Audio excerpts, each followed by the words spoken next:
Hey there, YouTubes. I highly check out everybody to give what they can, to check out the link below and give what they can to the big fundraiser that is happening among bigger YouTubers.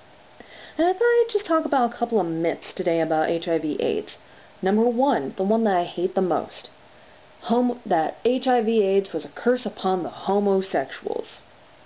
If HIV/AIDS was a curse upon the homosexuals, then why are lesbians practically immune to it? I mean, in ranking of, well, I won't even say in ranking of, lesbians are practically immune to it because unless a typical female-female encounter, during a typical female-female encounter, a person has cuts on their hands or cuts in their mouth, and the receptive partner has extremely large tears, there's not really a way for the virus to get spread. Now, for heterosexuals, you have a mucous membrane that squirts. You have a squirter and you have a target. And in male-male sexual relations, basically the same thing.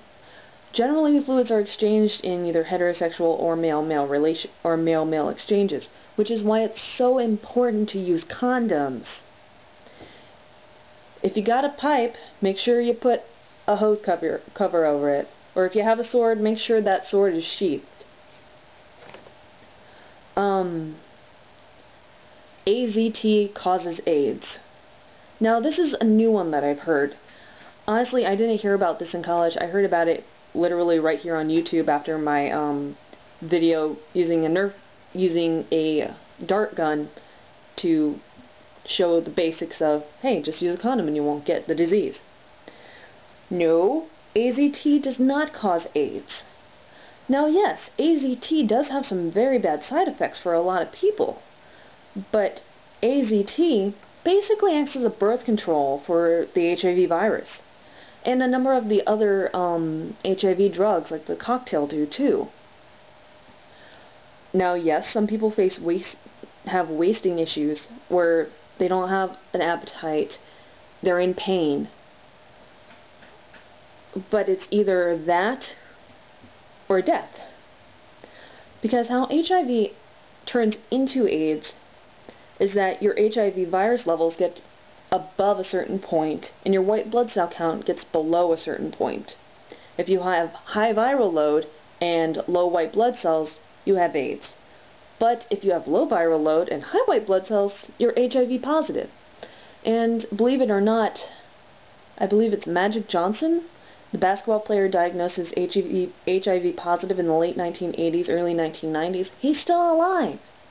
But then again, he is very careful about his diet, he gets lots of exercise, and he's taking the same medications, the same 8 medications or so that are available to everybody who can afford them. Symptoms of HIV. What I found one of the most interesting things in the 2 HIV/AIDS classes I took in college was that the symptoms for women and men are different. You have the typical wasting syndrome with men, and maybe somebody developing capillary sarcoma, which is a very rare form of skin cancer. But in women, there can be gynecological side effects because the body is not able to maintain its balance as well. So a woman might notice that she has gynecological infections easier just because of imbalances in her natural balance down there.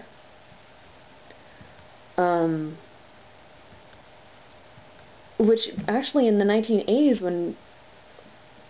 when they were just starting to realize this, a woman would go in for chronic imbalances down there, and they would just wave her off, give her some medication for it, but it wouldn't help.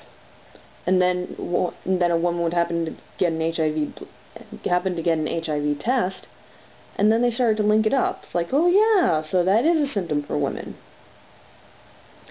Another myth, there's a cure for AIDS. No, there is no cure for AIDS.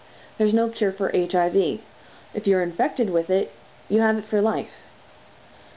But because of the medications there are out there and the therapies that we have developed, it's possible to live with AIDS. It's possible to live HIV positive. Now, yes, an HIV positive person from then on would not be able to have unprotected sexual contact, and the universal precautions that are already taken in the medical community, just flat out assuming everybody has a bloodborne pathogen so that they treat everybody equally, that would just be a natural part of life, as it is with anybody going in to receive a medical procedure. I know when I got my flu shot last fall, the pharmacist that gave me my flu shot used a clean needle that had never been used on anybody and used fresh, clean gloves, both to protect him and protect me, because I don't know what he has and he doesn't know what I have. And since the precautions are just used for everybody, everybody's treated fairly. What other myths are out there? I mean, the myth about which sexual orientation is cursed, the myth about AZT, and the myth that there's a cure for it are the biggest ones I've heard. I don't know. HIV, I learned about AIDS in elementary school, actually, as part of our basic sex ed course. Generation after, or several classes after me, with abstinence only kicking in, I'm not sure if they actually got as accurate of an education as I did. You know, things have gotten a lot better for anybody living with HIV/AIDS. In the 1980s, it was a death sentence. Now, it's treatable. And please, give as much as you can to this charity, because the more funding goes to HIV, the better the medications will be. And who knows, maybe one day there will be a vaccine, so that people in high-risk areas could get that vaccine and not have to worry about it. Or maybe it could become part of the standard shots that you receive as a child. I mean, they've got a vaccine out for the human papillomavirus. Maybe they could eventually get one out for AIDS and HIV. So please, I highly encourage you, give as much as you can, and if there's any more myths out there, I would be happy to research them for you. Check out the website below as well for more information about HIV and AIDS. Peace out, YouTubes.